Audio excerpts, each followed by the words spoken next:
자, 여러분 안녕하세요. 자, 오늘 이 시간에는 우리 정치생활과 민주주의에서 민주정치의 발전에 대해서 공부하고 있는데, 자, 오늘은 그 안에서도 민주주의의 이념은 무엇일까? 민주주의의 이념은 무엇인지 한번 같이 공부를 해보도록 합시다. 교과서는 173쪽 보면 돼요.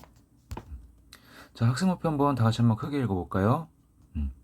첫 번째, 민주주의의 의미를 이해할 수 있다. 두 번째, 민주주의의 이념에 대해 설명할 수 있다. 자, 그래서 오늘은 우리가 민주주의가 의미하는 것은 무엇인지 알아봐야 되고, 민주주의의 이념은 어떠한 것들이 있는지 그에 대해서 한번 배워보도록 합시다. 자, 이렇게 큰 틀로 보게 되면은, 자, 우리가 오늘은 민주주의의 이념에 대해서 공부를 할 거야. 자, 그래서 여기서 민주주의가 갖고 있는 의미는 무엇인지 그 의미에 대해서 첫 번째로 알아보고, 그 다음에 이를 바탕으로 해서 민주주의의 이념에는 무엇이 있는지 그에 대해서 배워보도록 할 것입니다. 자, 보자. 교과서는 173쪽이야.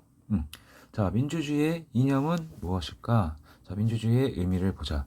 자, 여기서는 두 가지로 나누고 있죠. 자, 첫 번째, 정치 형태로서의 민주주의가 있고, 두 번째, 생활 양식으로서의 민주주의가 있습니다. 자, 그렇다면 정치 형태로서의 민주주의는 무엇이냐 한번 봅시다.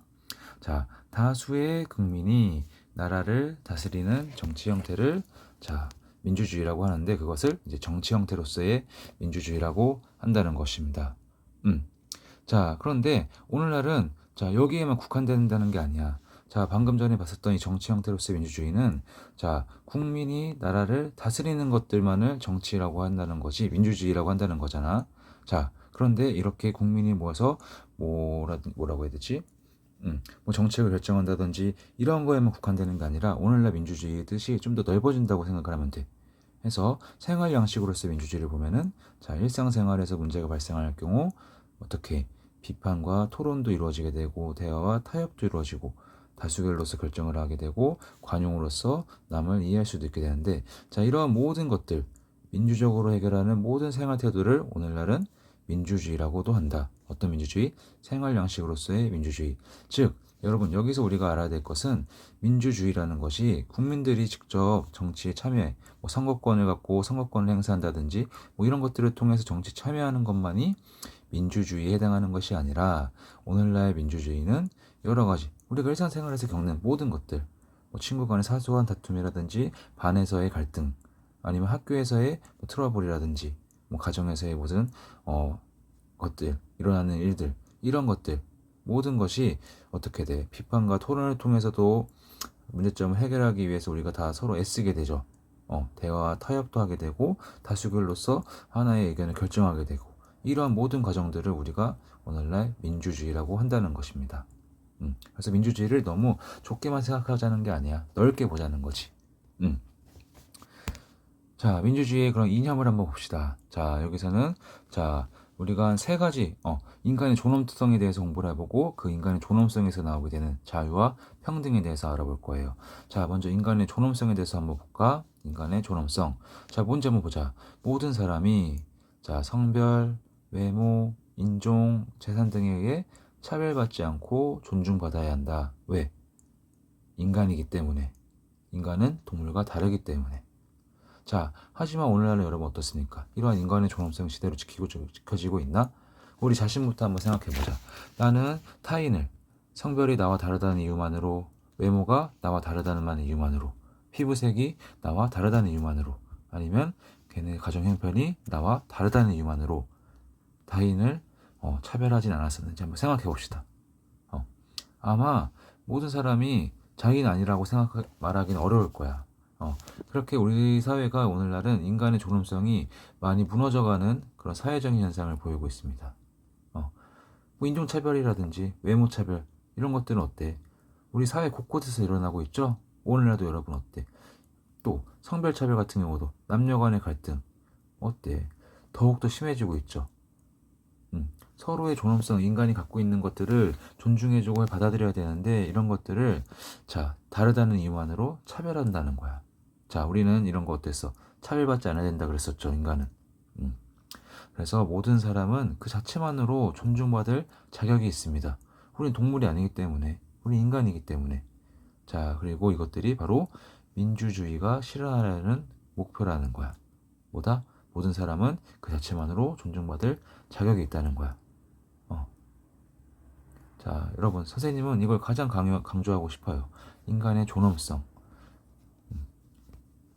자, 모든 사람은 똑같을 수는 없어. 차이가 있을 수가 있단 말이야. 하지만 이 차이가 있다는 이유 하나만으로 다른 사람을 차별하는 권리는 우리에게 주어지지 않았습니다. 알겠습니까? 사람이라는 것은 어떻게 될지 몰라. 내가 돈이 많고, 내가 잘생겼고, 가정이 잘 살고, 한다고 해서 언제까지나 그렇다는 것도 아니고, 자, 내가 남보다 키가 작고, 뭐, 뚱뚱하거나, 아니면은 돈이 없고, 이렇다고 해서 언제나 항상 그렇게 지내는 거 아니야. 모든 사람은 환경이라든지 이런 시간의 흐름에 따라서 바뀌게 돼. 그리고 그러한 것들은 어쩔 수 없는 거야. 단지 근데 그런 것들로 인해서 누군가가 타인을 차별하거나 냉대하게 된다면 그것은 안 되는 거죠. 우리가 사회를 배우는 그 목적이라고도 할 수가 있어. 인간의 존엄성을 지키기 위해서. 자, 두 번째, 그런 인간의 존엄성을 지키기 위해서는 무엇이 필요하다는 거야? 자유와 평등이 필요한다는 거야. 인간의 존엄성을 실현하기 위해서는 반드시 자유와 평등이 갖추어져야만 합니다. 자, 그러면 보자. 자유는 무엇이냐? 국가나 다른 사람에게 뭐하지 않고 구속받지 않고 간섭받지 않는다는 거야. 자신이 원하는 대로 판단하여 행동할 수 있는 것. 우리에게는 다 뭐가 주어져 있어? 자유가 주어져 있죠? 자, 그럼 자유도 두 가지 자유로 나누어지네. 자, 첫 번째, 소극적 자유를 보자. 국가의 부당한 간섭을 받지 않을 자유라는 거야. 부당한 간섭이란 건 뭐가 있겠어? 만약에 오늘날 코로나가 더 이상 확산되지 않고 종식이 됐어. 사라졌어. 그런데도 불구하고 국가에서 계속해서 마스크를 착용해라. 음식점이나 이런데 공공장소에 가지 말라 한다는 것은 부당한 간섭이죠. 자, 우리 국민들은 이러한 부당한 간섭을 받지 않을 자유가 있다는 거야. 소극적 자유. 자, 그러면 적극적 자유는 뭐야? 국가의 정책 과정에 참여할 수 있는 자유. 즉, 아까 소극적 자유 같은 경우는 자, 우리가 국가에서 내려오는 정책이라든지 이런 것들에 반대할 수 있는, 간섭을 받지 않는 그러한 것들, 저항할 수 있는 거라고 한다면 적극적 자유라는 것은 우리가 직접 참여해서 뭘 해나가려고 하는 것을 적극적 자유라고 한다는 거야. 알겠습니까? 자, 교과서의 내용을 보면은 제대로 잘 나와 있으니까 한번 봐주도록 해요.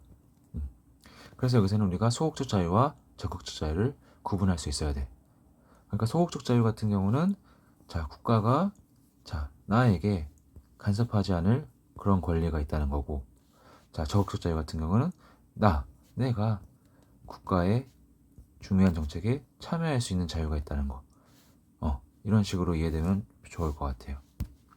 자, 두 번째, 평등에 대해서 한번 보자. 자, 평등이란 모든 사람이 성별, 인종, 재산, 신분 등에 의해서 부당하게 다르다는 이유만으로 차별받지 않고 동등하게 대우받는 것을 우리는 평등이라고 하고 있습니다. 자, 평등도 두 가지로 나눠지네. 형식적 평등과 실질적 평등. 자, 어떤 차이점이 있는지 한번 봅시다. 자, 형식적 평등은 모두에게 똑같이 대우하는 거야. 즉, 모든 성별이나 인종이나 재산이나 신분에 상관없이 모든 사람을 똑같이 대우하는 거야. 누가 돈이 많이 적고 적네, 누가 시골에 사니 도시에 사니 이런 거 상관없이 똑같이 대우하는 겁니다. 그걸 형식적 평등이라고 하는데 여기서 문제점은 무엇이냐? 자, 그게 바로 밑에 나와 있을 거야. 실질적 평등을 이해하면 알 수가 있어. 자, 실질적 평등은 개인의 차이를 고려해서 대우한다는 것. 즉, 자, 오늘날도 보면 어때?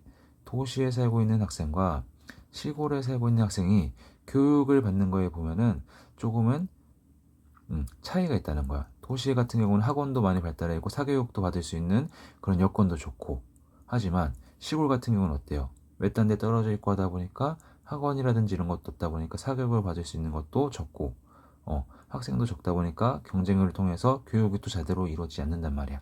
자, 그런데 이러한 도시와 시골에 국가에서 정책적으로 지원금을 똑같이 지원해주면 되냐 이거야. 형식적 평등이라고 하면 맞겠지. 왜? 모두에게 똑같이 대우해줘야 된다니까. 하지만 이러면 어때? 도시는 기존에 시골에 비해서 좀 더 교육 여건이 좋은데 똑같은 대우를 해주면 어때? 계속해서 도시와 시골의 교육적인 격차는 차이가 날 수밖에 없겠죠. 이러한 것들을 해결하기 위해서 나오는 평등이 뭐냐? 실질적 평등이라는 거야. 자, 개인의 차이를 고려해서 대우한다는 거. 즉, 도시와 시골에서는 교육 여건이 다르기 때문에 누구에게 좀 더 지원금을 많이 준다? 그렇지. 시골에 좀 더 지원금을 많이 줌으로 인해서 도시와 시골이 갖고 있는 이러한 격차를 어떻게 줄여준다는 거지. 시골에 지원금을 많이 줘서 도시와의 격차를 줄여주는 거야. 높여줌으로써. 이해가 돼요? 또 무엇이 있냐? 자, 실질적 평등에 해당하는 게 뭐냐면 오늘날 코로나로도 알 수가 있습니다. 자, 그래서 코로나로 인해서 국민들이 힘들다 보니까 어때? 국가에서 지원금을 지원을 해줬어. 자, 그런데 이때 만약에 형식적 평등이라고 한다면 모든 국민에게 똑같은 지원금 10만 원이면 10만 원, 20만 원이면 20만 원을 지원해 줘야겠죠. 하지만 그렇게 하지 않았어. 왜? 모든 국민이 똑같은 형편이 아니기 때문에 좀 더 어렵게 코로나로 인해서 더욱더 어려운 처지에 처한 사람들도 있기 때문에 국가에서는 어떻게 실질적 평등이라고 해서 이러한 개인의 차이, 코로나로 인해서 타격을 받은 그 차이를 고려를 해서 어때? 코로나로 인한 타격이 큰 사람들에게만 지원금을 지급을 해줬죠. 자, 이게 뭐다? 실질적 평등이라는 거야. 자, 이해됩니까? 확실하게 두 가지를 구분할 수 있어야 돼. 자, 자유와 평등의 조화를 봅시다. 자유와 평등. 자, 자유가 주어진다 그래서 지나치게 자유를 강조하면 어때? 불평등이 심해진다는 거야. 왜? 자, 자유가 있으면 어때? 돈이 많은 사람 같은 경우는 좀 더 자유롭다 보니까 더 이 돈을 가지고서 좀 더 많은 투자를 통해서 많은 돈을 벌 수가 있어. 쉽게 예를 들면은, 자, 오늘날 부동산 같은 경우도 그렇지. 돈이 많은 사람은 부동산을 계속해서 어떻게 집을 사고 또 그 집을 사고 또 집을 사서 점점 부동산을 늘려가면서 좀 더 많은 돈을 벌게 돼. 하지만 가난한 사람, 돈이 좀 부족한 사람들은 어때? 집 하나 사기가 힘든 형편이란 말이야. 전세를 살거나 월세를 살거나.